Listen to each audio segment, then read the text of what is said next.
The CBS Radio Mystery Theater presents...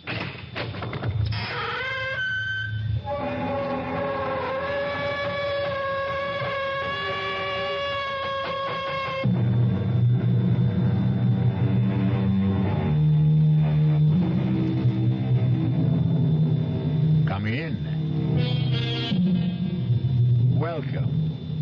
I'm E.G. Marshall.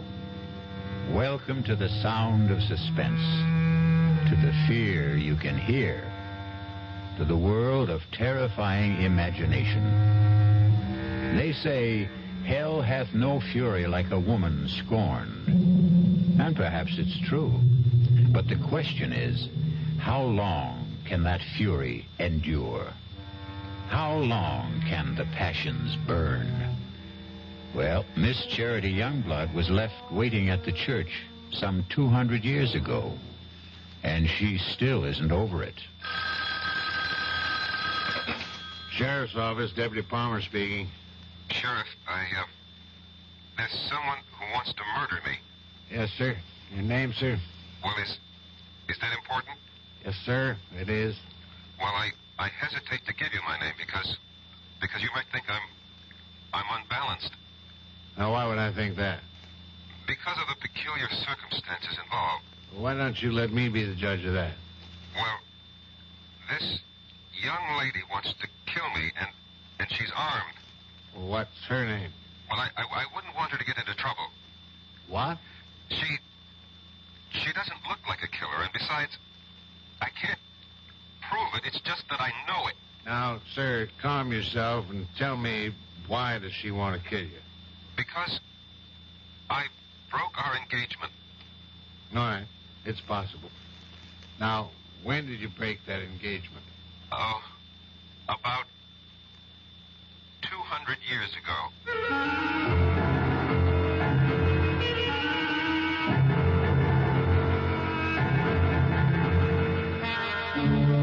Our mystery drama, A Dream of Death, was written especially for the Mystery Theater by Sam Dann and stars Michael Tolan. It is sponsored in part by new sugar-free Diet 7-Up and by the Kellogg Company, makers of Kellogg's Special K cereal. I'll be back shortly with Act One.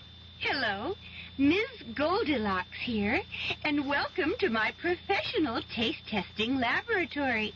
Oh, Papa Bear, could you bring that case of sugar-free Diet 7-Up over here? Another case? Miss Goldilocks, you're drinking this sugar-free Diet 7-Up like there's no tomorrow. You can't still be taste-testing it. Oh, no, Papa Bear. Sugar-free Diet 7-Up has already earned my seal of approval.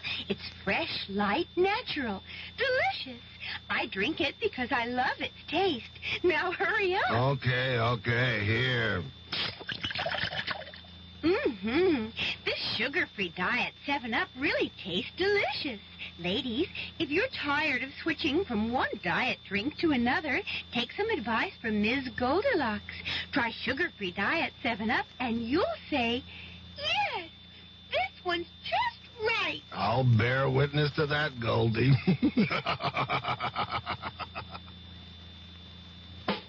Young I may be, but still I'm a man. Just turned 18 and I'll do what I can to find me a place where I can be me.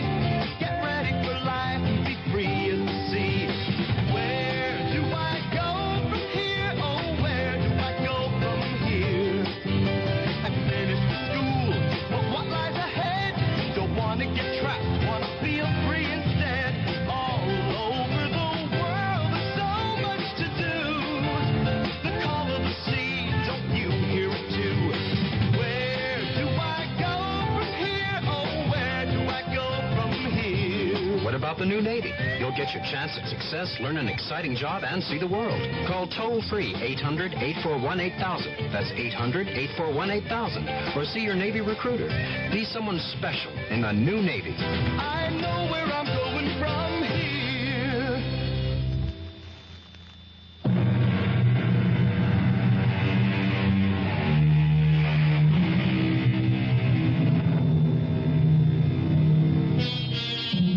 Sometimes A few notes of an incomplete melody may steal through your head.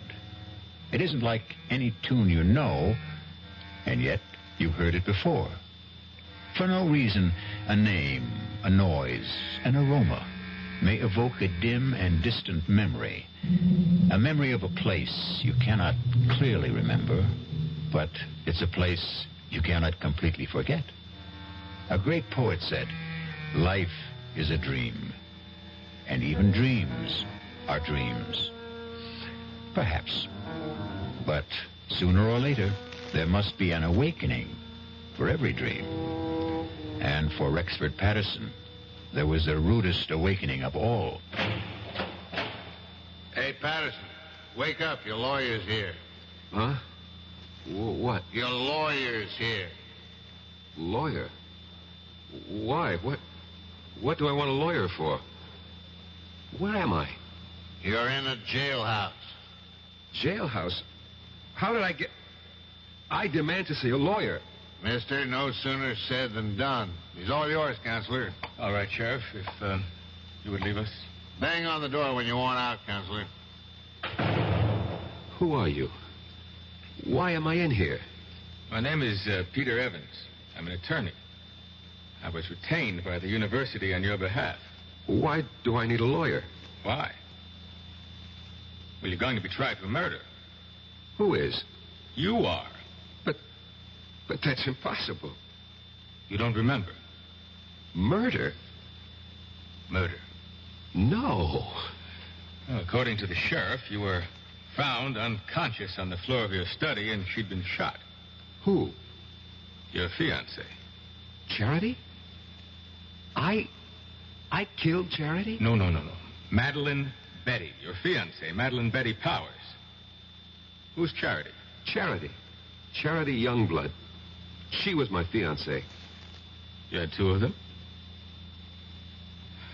Look, we know you were engaged to Madeline Betty Powers. Now you say you were also engaged to a Miss Charity Youngblood? Yes.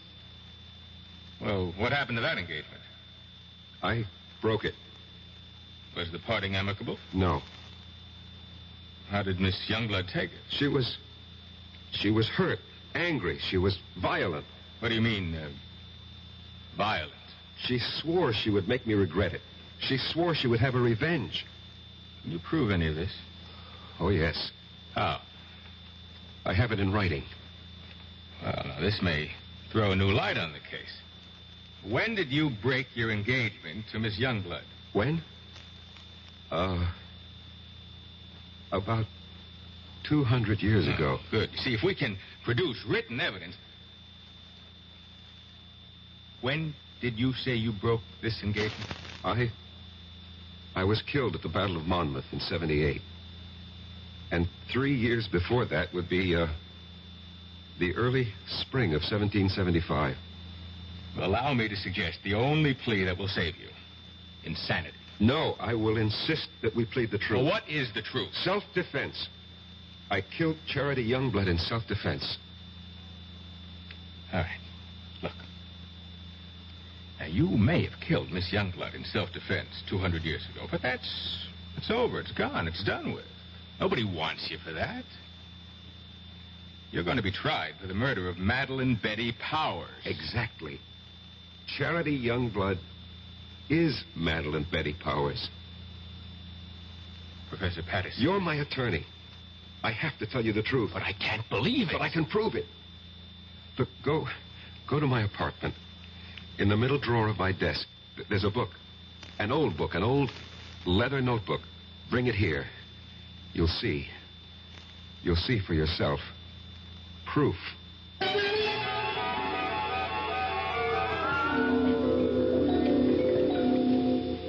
You read the book? Yes.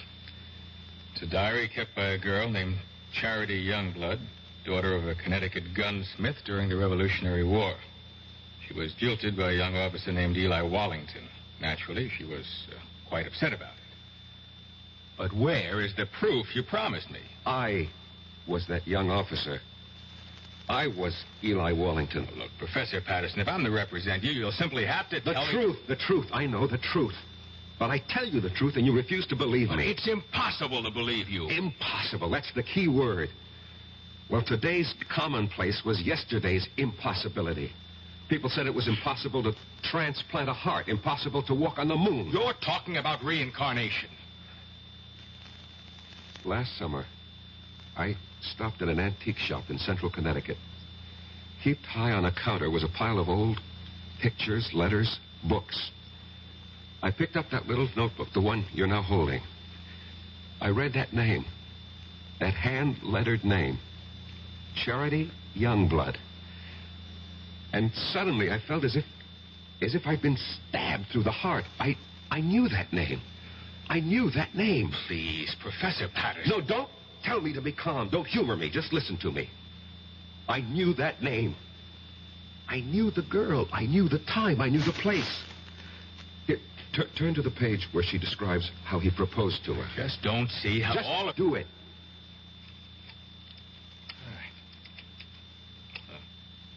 Is this what you want?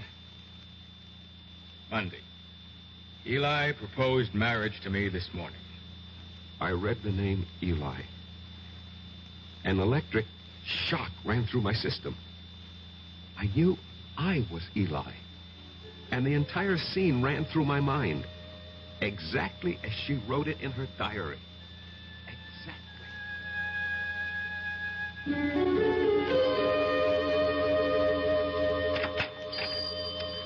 Good morning, Charity. Oh, it's the high and mighty Lieutenant Eli Wallington. Come to see my father? Hmm? Well, that pistol of yours isn't ready. I've come to see you, Charity. I've been foolish.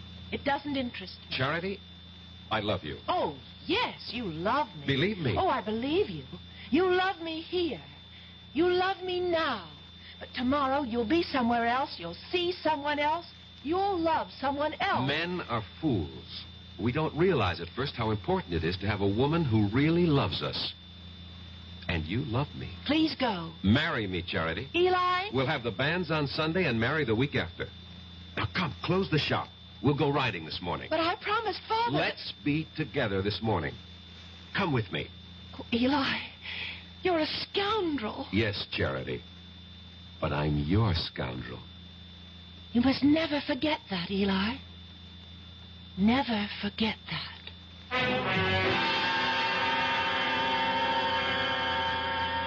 What are you trying to tell me, Professor Patterson? Don't you see, as Eli Wallington, I had lived through that scene. I knew how I felt. I loved her. How do you know you were Eli Wallington? How do we know you're Peter Evans? You know, you just know, that's all. None of this is proof in a court of law. You can read in her diary. Here, Sunday. This morning, the banns were read in the church. But Eli never married her. Do you know why? Because Charity was right. The very next week, Eli was somewhere else. He saw someone else. He loved someone else. He never saw Charity again. And 3 years later, he was dead at Monmouth. Turn to Charity's diary. See what she wrote when she heard the news of Eli's death. Here's the evidence you need to defend me in court. Read it. All right. Now, Friday. This morning, the Reverend Fallowfield came into the shop with news.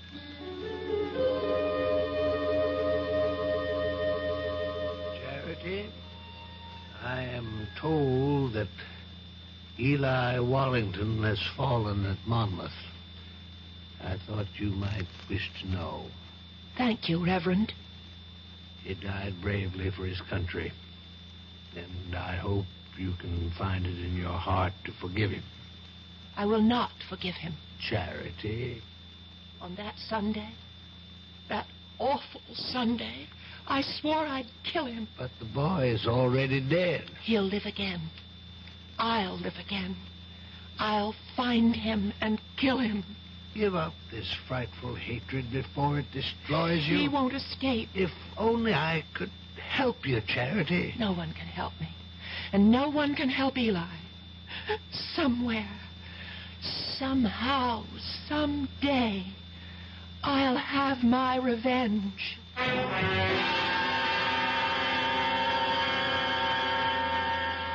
And when I picked up that diary in the antique shop, Mr. Evans, I was almost frozen with terror. I knew I had come back. Why shouldn't she? But you know something? After a while, I began to laugh at myself. Why? Well, for the same reason you're probably laughing at me. After all, we live in the modern, rational 20th century. Every night, I'd sit alone at home and wait for Charity to come and kill me. And nothing happened. She didn't show up. No. And you can't maintain an emotional pitch forever.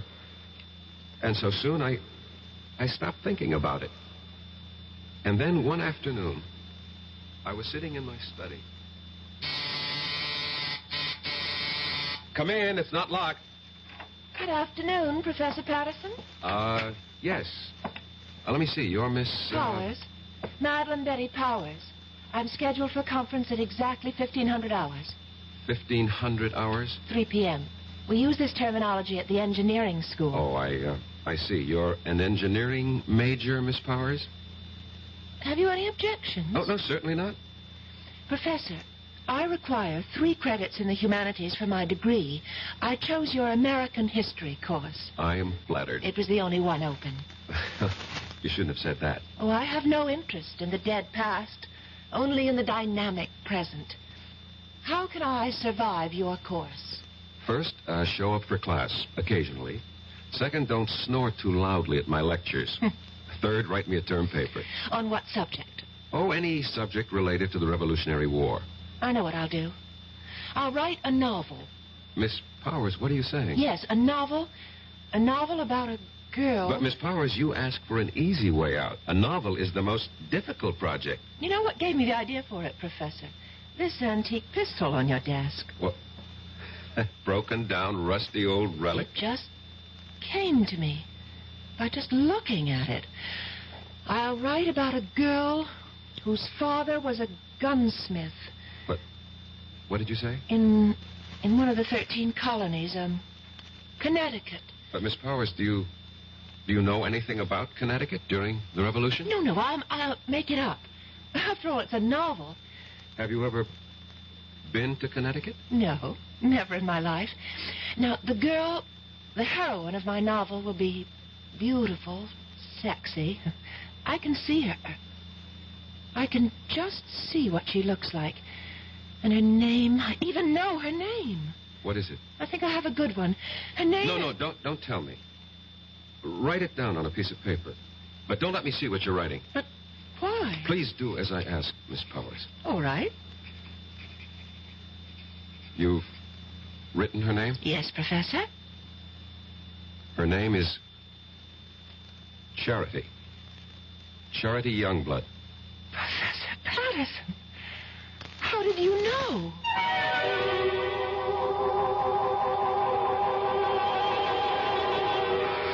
How does he know?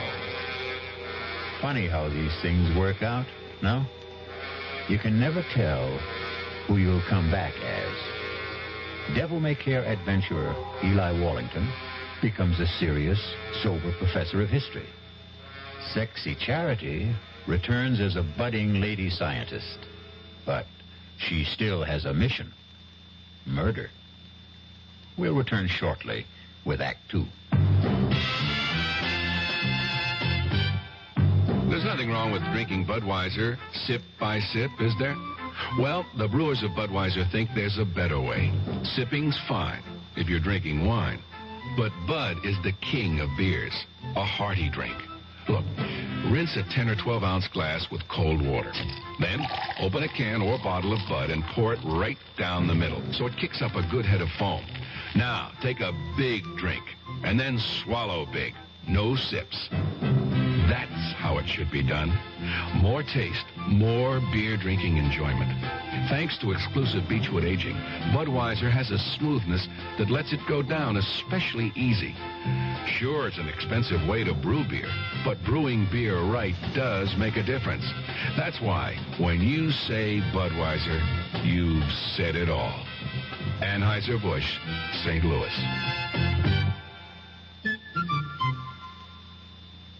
The Veterans Administration helps people in little ways. A veteran, let's say, is trying to get an appointment. He's filed to go to school under the GI Bill. He's not getting any money, but he's entitled. Well, what's wrong with writing a letter saying that under the law, this man is entitled to receive $220 a month for attending school on a full-time basis? Believe it or not, he can take that letter with the little job, take it to the real estate people, and because he has an additional income of $220, although he isn't receiving it, it makes his chances of getting that apartment much better. And this is what I mean about the little things. Going beyond the duty every once in a while. Just go a little bit out of your way to help someone. That's my philosophy. To me, these are little things, but big things to that person. A big thing to that person. At VA, we try a little harder to help.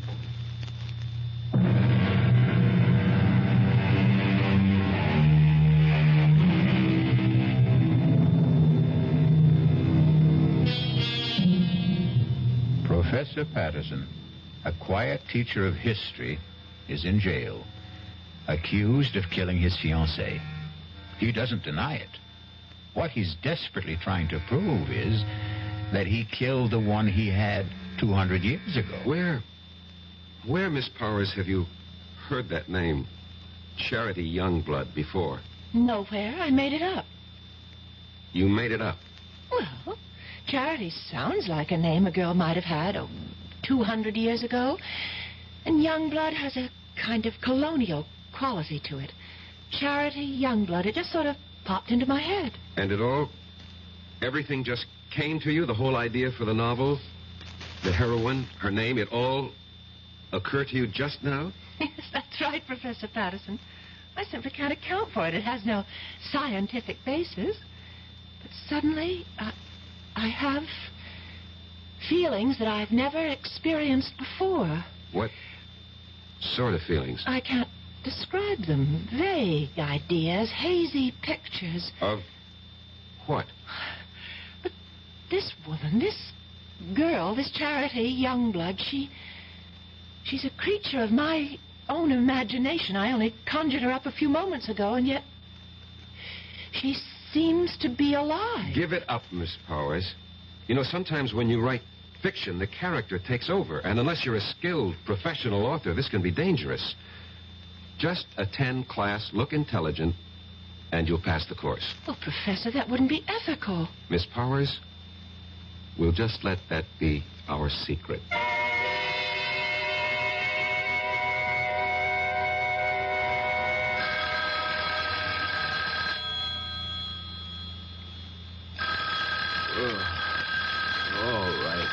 All right.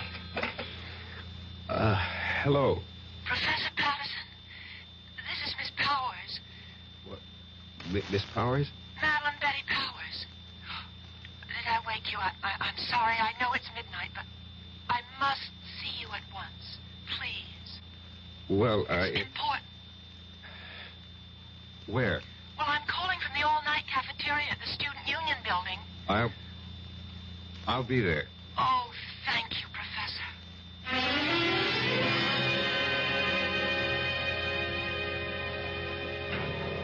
I had to see you, and I didn't think it would be proper for me to go to your apartment at this hour.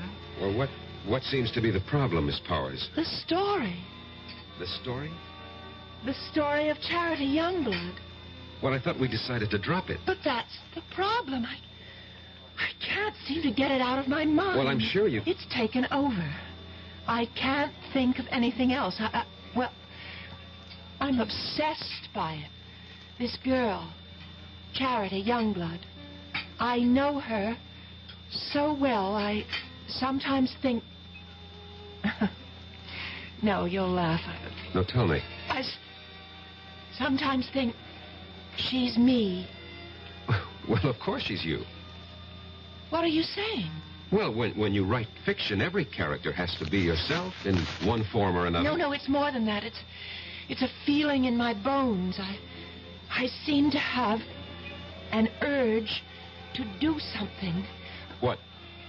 I don't know. But I keep writing. Now, I've written 20 pages so far, and most of the time it doesn't even seem that I'm the one who's doing the writing. I get the feeling that I'm just holding the pen, and my hand is being guided. I'd like you to read what I've written so far. Please. Miss Powers, you've been working too hard. No, I just feel that something is happening to me. I seem to feel I have some sort of mission. What kind of mission? Well, I don't know. But every day I feel it's becoming clearer.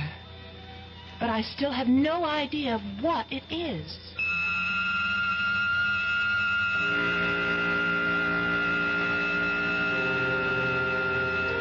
And every day, Mr. Evans, she would hand me a chapter of her novel. And that novel will win me acquittal in court. Why? Because each chapter is word for word a day in Charity Youngblood's original diary. In Madeline Betty's own handwriting. Where's that novel now? In my desk. I did everything I could to get her to stop writing, hoping that somehow I could get her mind off it. But of course that was useless. After all, if she really was Charity Youngblood, and there was no doubt in my mind about it, nothing would stop her from finding it out. And every day she was getting closer. Not just to Charity, but to me. Professor, I decided to give Charity a love interest. We're about to have the war, and I've created a young cavalry officer of the Connecticut Brigade. I have a name for him. Eli Wallington. Eli Wallington? Yes. Miss Powers, you've already written more than enough to earn a good grade. It's already longer than the average term paper. Oh, but I have to finish. Why? This whole thing started as a term project. Yes, it may have started that way, but now it's something that belongs to me, and I can't help it. I have to keep writing until... Until? Until something happens. What? What is supposed to happen? I don't know. But I'm afraid. I'm very much afraid.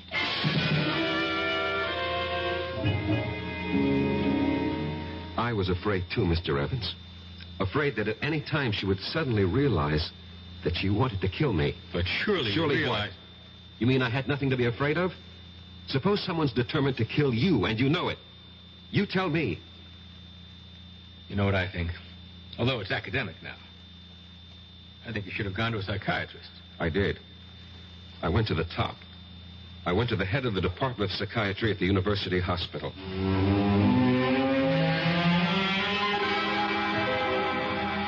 All right.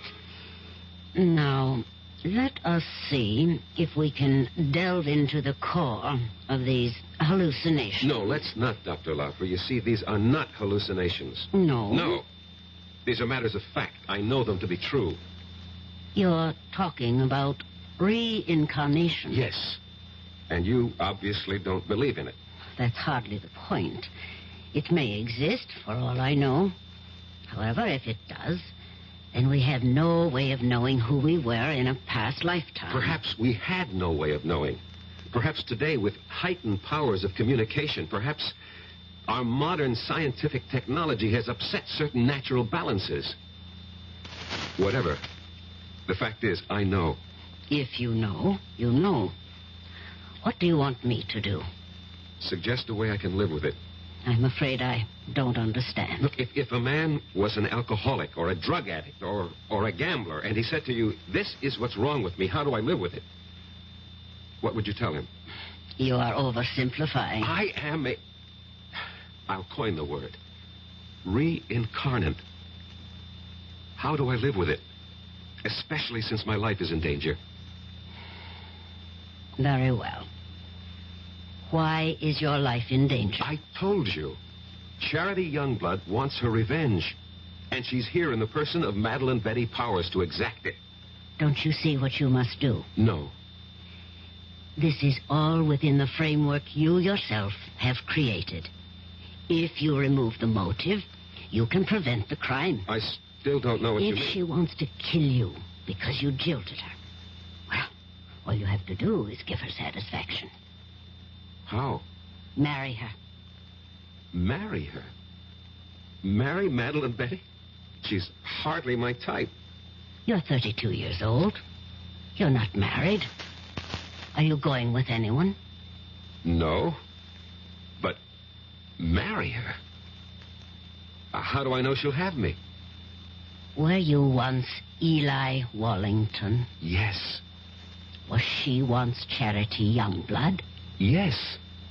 She'll have you.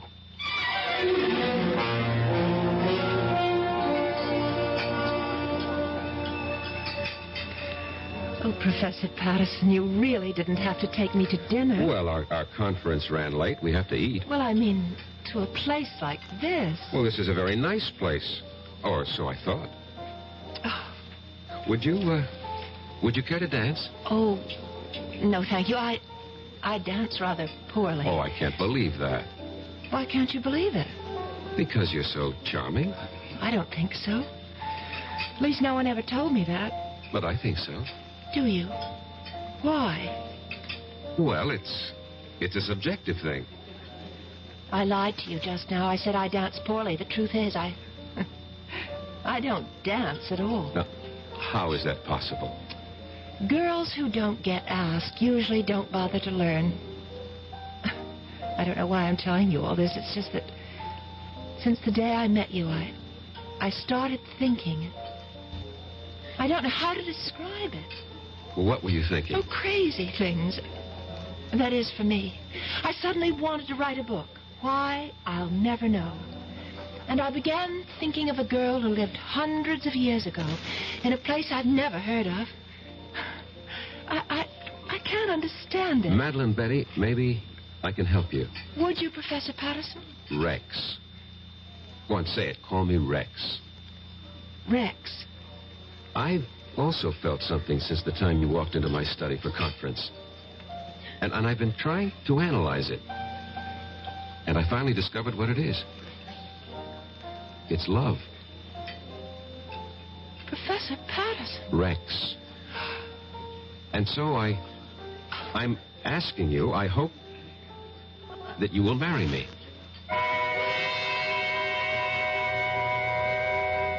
If you're going along with what Rex believes, they're playing the scene again. Rex and Madeline Betty have now reached the point where Eli proposed to Charity. Charity said yes, but will Madeline Betty? Yes or no will be the first word you will hear when we return shortly with Act 3. And now, another story of the ball and chain, as Kellogg's Special K presents The Library. Welcome to the public library. May I help you, sir? Yes, I'd like to check out... I'd like to check out Famous Laundromats of the World by Audrey Schnorbart. Sir, excuse me, but isn't that ball and chain you're wearing just like the ones they use in the Kellogg's Special K commercial? This ball and chain? Yes, that one. How are you going to get rid of it? Well, you know, lots of good exercises, and by eating smart at every meal, starting with the Special K breakfast. Don't you have to watch your calories? Yes, and the Special K breakfast is less than 240 calories. Less than 240 calories? Right. A 1-ounce bowl of high-protein Special K, 4 ounces of skim milk, tomato juice, and coffee. It's really tasty, and it's going to help me get rid of this ball and chain. I'd say it's long overdue, get it? Your happy ending could begin with the Special K breakfast from Kellogg's. Who knows how to help you solve your shopping problems? Your Better Business Bureau knows. Listen, Lou, this fellow is at the door about the home repair, you know, and he wants me to sign the contract now. What'll I do? You don't have to sign that contract now, madam. You're not Lou. Who are you? I'm the man from the Better Business Bureau with some advice to help you to protect yourself. Read all the documents before you sign and take your time. He'll come back tomorrow. And incidentally, keep a copy of any form you do sign. And be sure you understand what you're signing. Oh, thank you for telling me. No need to thank me, madam. That's what Better Business Bureaus are for, to help protect consumers like you.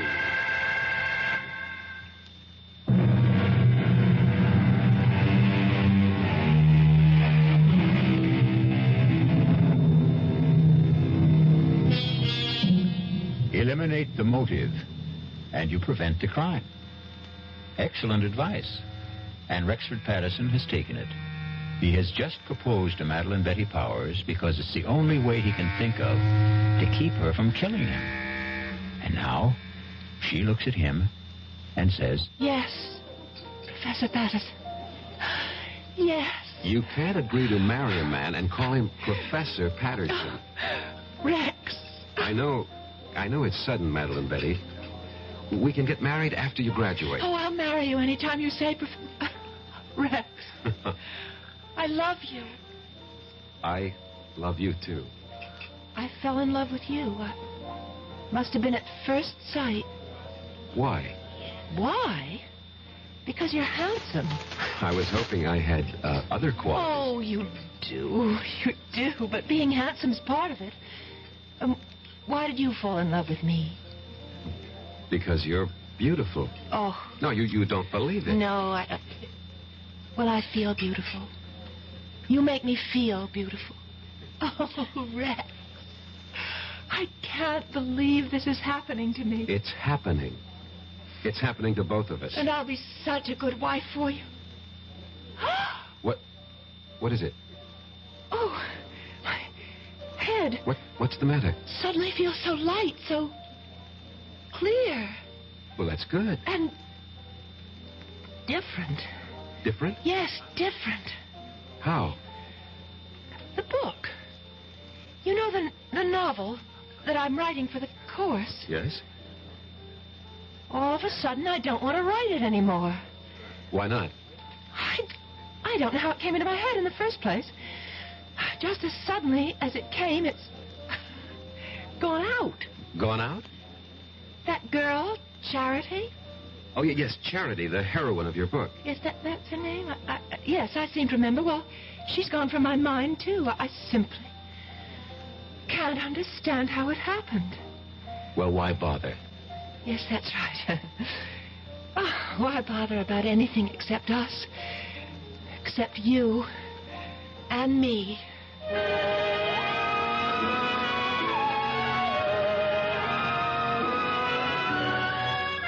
So you proposed to a professor and you were accepted. She seemed happy. Apparently you were reconciled. What was the problem? The problem was, Mr. Evans, I didn't really love her. Just as Eli didn't really love Charity. But within the theory you'd set up... Don't call it a theory. It's a fact. Oh, whatever. But this is what you had to do. You had to marry the girl. And I tried hard. But she made it impossible. She was... What did she do? Nothing, really. She was just so grateful to me. You pay attention to a wallflower, and what you create for yourself is a clinging vine. A vine that can strangle and suffocate you. And besides... Yes? Besides, there was Susan Miller.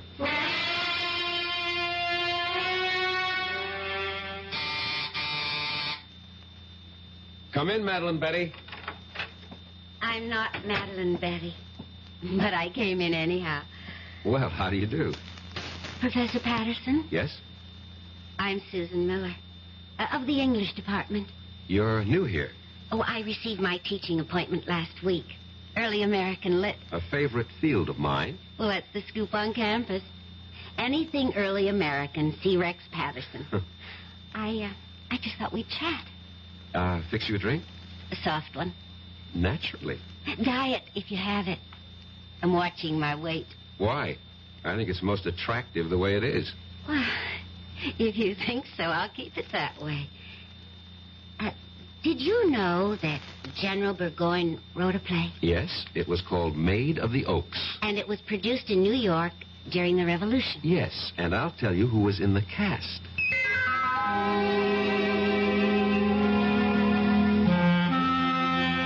And that's how it all started, Mr. Evans. Easy, relaxed, delightful. There is such a thing as love at first sight. And it was there for both of us. But Madeline Betty... Madeline Betty. Well, I knew I had to do something about her. Yeah, exactly, so you killed her. No, that's not the reason. You wanted to marry Susan Miller. It never reached that point. I mean, we didn't get that far. But the prosecution will know about Susan Miller. No, they don't have to. No one really knew. No one? No one. Except Susan, myself, and Madeline Betty.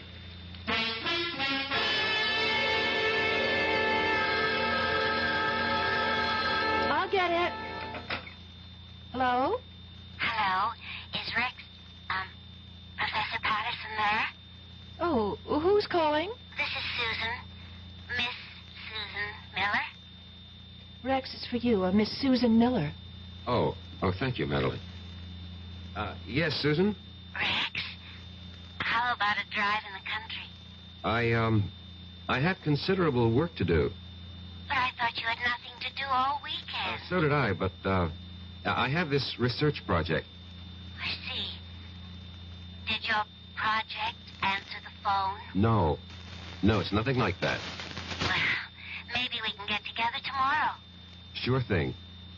Goodbye. Bye. And who is Susan Miller? She teaches here. I'll bet. What does she teach? English. You could look it up in the catalog. I'm sorry. I'm so jealous. Forgive me. You're forgiven. I just can't believe my good luck, that's all. Rex, you said you'd marry me any time I chose. Well, yes. Well, I choose now. Now? Well, next month. I want Mother and Dad and my sisters, and I have some cousins. I'd like to see the looks on their faces. The first Sunday next month. That's almost 4 weeks from now. Is that all right? Well, You haven't changed your mind, have you? But I had changed my mind, Doctor. I see. I wish I knew what doctors meant when they say, I see. Patterson, you are the one who set up the ground rules. You said she was Charity Youngblood, reincarnated to have her revenge. I know. I know. And using that, I suggested marriage. It was your only chance. I realize that, but you see, I really don't believe that anymore. You don't? I should have listened to you when you called it an hallucination. You agree with that now? I think I do. What caused this radical change? I'm in love. With whom? A woman. A woman? Yes, a woman. Not a girl, not an immature, neurotic girl, but a woman. A woman who is beautiful, intelligent, who has everything in common with me, who has something to offer me, just as I have something to offer her. And what of Madeline Betty or Charity Youngblood? Charity Youngblood was an adolescent delusion. You're hardly an adolescent. In many respects, I was. I fell in love with the idea of Charity Youngblood, this voluptuous creature, but... Yes. You grow up when you meet a real woman. As I said before, you're hardly a boy. It takes some of us longer than others. And Madeline Betty? What of her? She'll have to grow up, too. Somehow, all this, it doesn't seem fair to her. Life itself is unfair, Doctor. You make everything seem very neat. Somehow, I don't think you'll be able to unwrap the package as easily as you think. But why? Why? I told you, Madeline Betty. I told you. But you said you loved me. I thought I did. No. Please, Madeline Betty, don't make this difficult for both of us. Oh, Rex, please, marry me. No, it wouldn't be right. I told everyone, my parents, my sister, my friends. Oh, Rex, what can I tell them now? Would you want us to live a lie? I don't care. Rex, why did you do this to me? These things happen. You loved because I was here. You went somewhere else. You saw someone else. Now you love someone else. What do you say? I don't know what I'm saying. Look, you'll find someone else, too. I'm sorry, Rex. I've been speaking to you like a fool. You want to break our engagement? Only because it would be best for both of us. For whatever reason. I won't stand in your way. Excuse me. Hello? Rex? Could you... She doesn't have to call back. I'm leaving. But before I go, Rex, I'd like to have a memento of us. I'll leave you what I wrote about Charity Youngblood, and, could I have... Anything, Madeline Betty. That... Anything. Pistol, that old, broken, antique pistol? Well, certainly, of course. Well, goodbye, Eli. What did you say? Nothing. What did you call me? I called you by your name. Goodbye.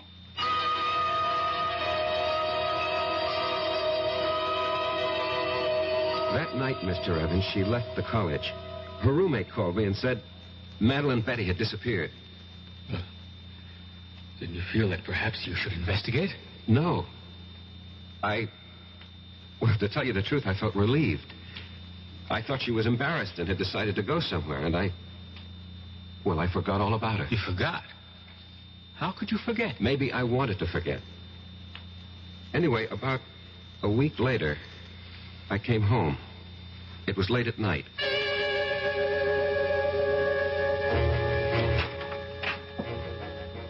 Good evening. What are you doing here? I have a key, remember? Look, what can I do for you? Nothing. Ask me what I can do for you. What?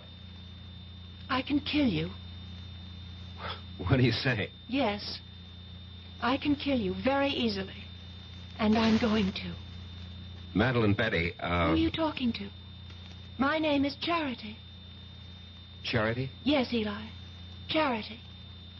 Remember Charity? No, you're Madeline Betty. It's taken me such a long time to find you, Eli.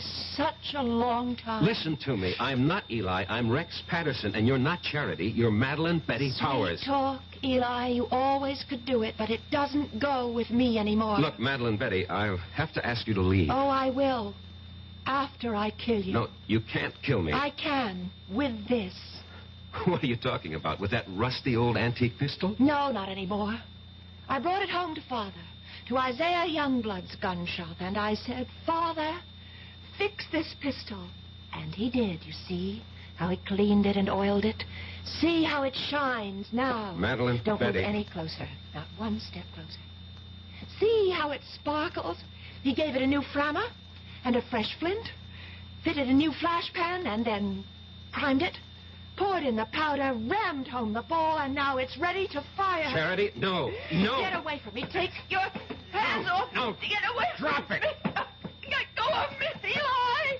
Charity, Eli. drop it.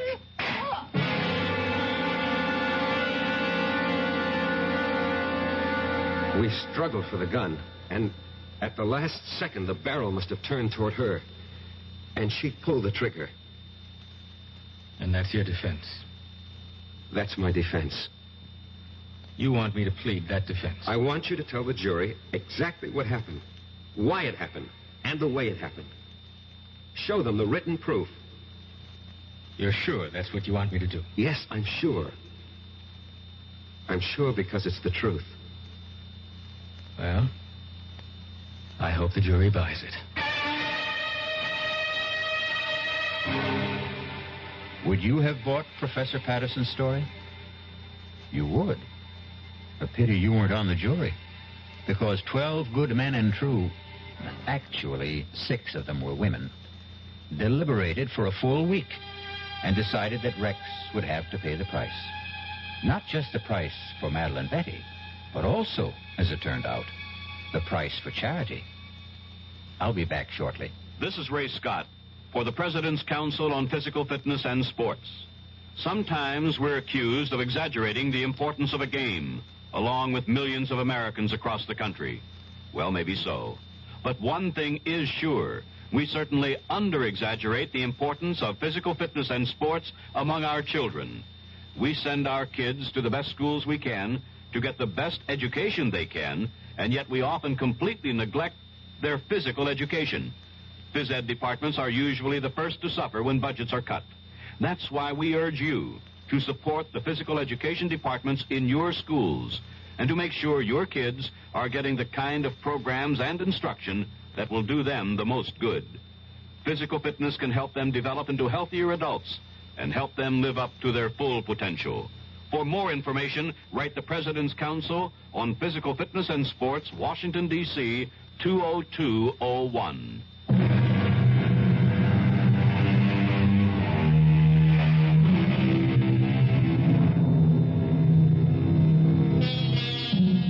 Can a desire for revenge span the centuries? Not a comforting thought, exactly. It's all most of us can do to hew to the straight and narrow during one lifetime. If we're going to have to pay for the sins of other incarnations and existences, well, who has the price? But there is no price for our next meeting, when we shall enjoy another suspenseful experience. Our cast included Michael Tolan, Marion Seldes, E.V. Juster, Ira Lewis, and Robert Dryden. The entire production was under the direction of Hyman Brown. And now, a preview of our next tale. The answer's still the same. No dog, no baby. Just be happy with these dumb plants. They're bad enough. Taking up the whole bloody windows. I hate you. Yeah, look, I'll let you keep them. I hate you. I wish you were dead. What did you say? I said I hate you. I wish you were dead. Did you really say... Hey, what? What's this? The bloody plants are on my neck. Hey, Barbara, they're all around me. They're choking me. I can't get them off. Hey, Barbara, they're too strong. Barbara, don't stand there. Get them off. No. Get the scissors. Barbara, the scissors. I hate you. I hate you. I want you dead. Radio Mystery Theater was sponsored in part by Anheuser-Busch Incorporated, brewers of Budweiser. This is E.G. Marshall inviting you to return to our Mystery Theater for another adventure in the macabre. Until next time, pleasant dreams.